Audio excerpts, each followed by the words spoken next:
A Naro c'è paura. La tragica morte del piccolo Sebastian, di soli 4 anni, avvelenato con dei cioccolatini contenenti pesticida, figlio di una famiglia rumena, e l'intossicazione degli altri due fratellini, per fortuna fuori pericolo, ha scosso l'opinione pubblica, ma soprattutto la folta comunità rumena residente nella cittadina del Barocco, che conta più di 500 persone che tra l'altro sfuggono costantemente ai controlli dei servizi sociali del comune.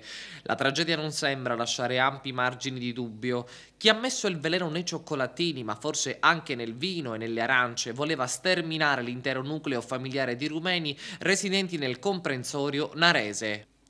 È questa l'ipotesi sulla quale stanno lavorando i magistrati della Procura della Repubblica di Agrigento, che stanno coordinando le indagini condotte dai carabinieri della compagnia di Licata nei campioni dei cioccolatini mangiati dai tre fratellini e che hanno ucciso il piccolo Sebastian di soli 4 anni, e nei tessuti del piccolo deceduto, ma anche nel vino. Gli esperti del centro antiveleni di Caltanissetta hanno rilevato che c'era del pesticida simile a quello utilizzato in agricoltura, in quantità tale da provocare l'avvelenamento e portare alla morte.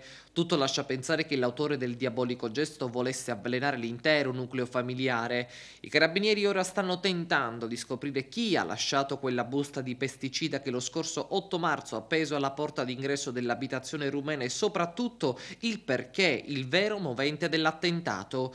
Intanto questa mattina il corpicino del piccolo Sebastian è stato restituito agli addolorati genitori, i quali pare abbiano intenzione di portarla in Romania, dove celebreranno i funerali.